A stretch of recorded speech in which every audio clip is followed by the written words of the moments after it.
inferior que vocês estão vendo. Daqui a pouquinho eu vou falar um pouquinho, daqui a pouco eu vou falar sobre esse rapazinho aí do canto. Olha bem a estrutura dele, olha a cauda, pezinho, olha as asinhas em cima dele. Negocinho muito interessante. Nós já achamos fóssil exatamente igual a esse bicho aí.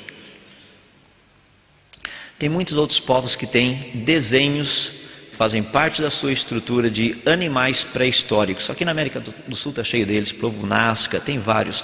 Os maias têm, os astecas têm, não é um negócio assim diferente. Os próprios índios americanos também têm como parte das suas lendas grandes répteis voadores. Interessante, né? A cauda parecia uma flecha, uma lança. Os egípcios também têm todo esse negócio, essas lendas. Agora, será que realmente eram lendas? O que nós ficamos impressionados é que, tanto em culturas chamadas civilizadas como nas não civilizadas, ou seja, gente muito assim rústica, nós encontramos as mesmas coisas. Por exemplo, isso aqui é do povo Kukuyelandi, lá na Austrália. Ali você tem os desenhinhos do pessoal em volta e olha o bicho no meio. Lá é um plesiosauro. Só que esse negócio foi pintado há cerca de 100 anos antes dos ingleses terem chegado na Austrália. Não tinham nem descoberto fósseis de plesiosauros, porque os primeiros plesiosauros descobertos foram descobertos no finalzinho do século XIX. Bem interessante isso. Quando você estuda a parte de lendas, que no passado eram considerados como registros históricos e hoje são tratados como lendas, nós vemos algumas coisas fascinantes. Essa é uma delas, o poema épico especificamente de um rei anglo-saxônico chamado Beowulf. Esse rei gostava muito de matar grandes animais. Ele matava, por exemplo, dragões. E dois animais que são muito interessantes porque ele descreve em grandes detalhes. Um era um réptil que voava. Ele fala do tamanho da asa, da envergadura, como que era esse negócio. Tinha mais ou menos uns 8 metros de envergadura. A cabeça dele era pontuda como se fosse uma lança. A cauda dele parecia uma lança realmente. Todo esse negócio. O que nos indica que era provavelmente um pteranodonte. O outro, que é um animal que ele morreu e conseguiu matar também, é chamado Grendel. Era um monstro de 12 anos. Esse rei já tinha literalmente liquidado a mãe desse monstro alguns anos antes. Porque esses monstros viviam apavorando toda a região onde ele morava. Então o rei foi lá e resolveu dar cabo de todos eles, matá-los. Agora, quando você pega a descrição desse monstro nos detalhes, esse monstro Grendel, que era na época conhecido como Muthibona, aquele que mata com a boca ou com as mandíbulas, ele diz que era um tipo assim de um réptil grande, cerca de aproximadamente 6 a 8 metros de altura. A sua estrutura era praticamente quase que impermeável aos golpes de espada. Ele tinha 2 patas pequenas superiores que pareciam com mãos humanas. Das 2 patas traseiras permitiam que ele ficasse em pé, como se fosse um animal bípede, ou seja, um ser humano. Ele tinha uma cauda muito parecida com uma cauda de um jacaré. E assim vai a descrição. Quando você para e pensa no registro fóssil, quais dos animais se encaixam? Tyrannosaurus Rex é o mais parecido. Esse é o tipo de material que você encontra por aí ao estudar um pouquinho de literatura. Hoje essa literatura é considerada não como história, mas como mitologia, porque todos sabem que esses animais nunca existiram. É interessante isso? Quem determina o que é mitologia e o que é história? Lembra daquela figura que eu coloquei agora de pouco para vocês, da cultura Chupicuaro, logo no cantinho? Tinha um negocinho, um bicho estranho, com uma cauda e uma asinha e tudo mais. Uma das coisas mais interessantes é justamente a respeito do estudo sobre dragões. Existe uma grande discussão na comunidade científica se esse negócio realmente existiu ou não. Um dos fósseis, que é muito similar àquele que eu mostrei no cantinho ali embaixo para vocês, aquela estatuetazinha, é de um animal que voava, e esse animal tinha 2 cavidades cranianas, uma aqui na frente e uma outra mais atrás. Essa mais de trás estava interligada com as fossas nasais e com a boca do animal. O que é interessante é que nessa cavidade aqui de trás eles encontraram um pouquinho de um elemento químico chamado magnésio metálico.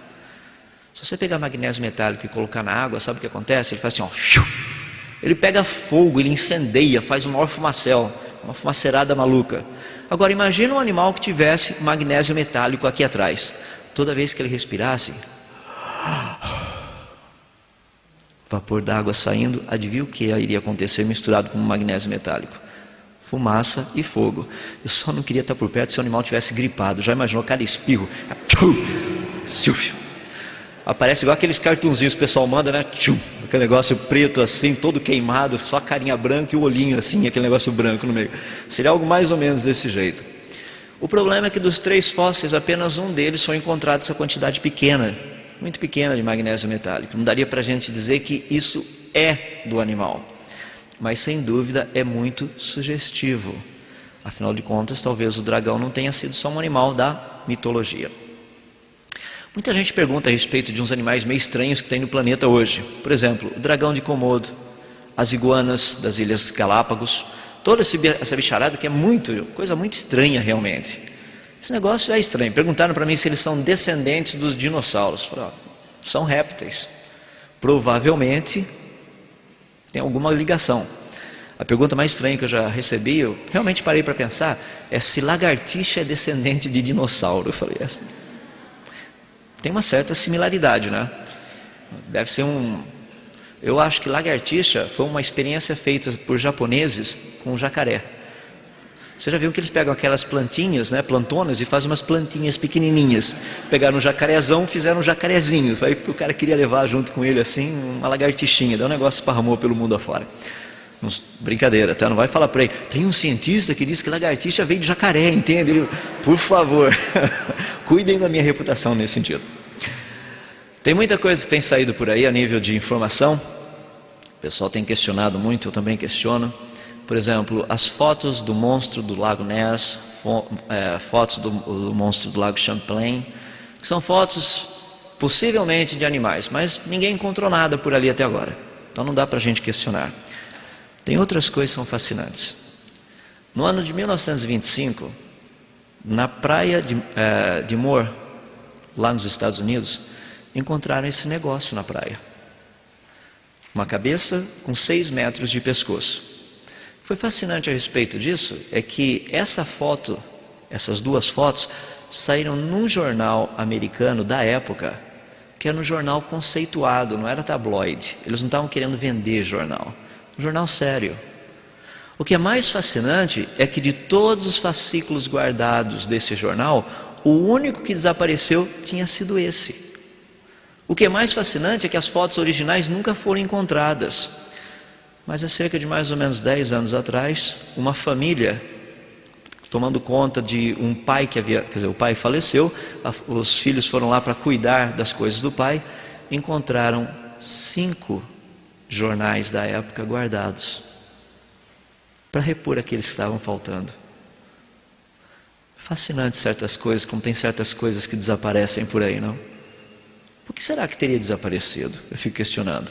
Se fosse um jornaleco, que tem jornaleco, igual aquele que eu mostrei para vocês lá do gigante, eu vi há pouco tempo atrás, isso é bem feitinho com Photoshop, tinha um nenê com uma fralda mais ou menos desse tamanho, título, mãe esquece de trocar a fralda do filho por 7 dias. Nojento, né? Aquele negócio imenso assim. Agora, não é esse o tipo de jornal. Outro que é interessante, ano de 1977, um barco pesqueiro pertinho da Nova Zelândia pescou esse negócio, junto com a carga. Ele havia morrido cerca de mais ou menos por volta de 20 a 30 dias por causa do estado de decomposição. Ele tinha cerca de 10 metros de comprimento. Um biólogo japonês que se encontrava no barco tirou 5 fotos desse negócio, cortou um pedaço, levou para fazer pesquisa sobre ele.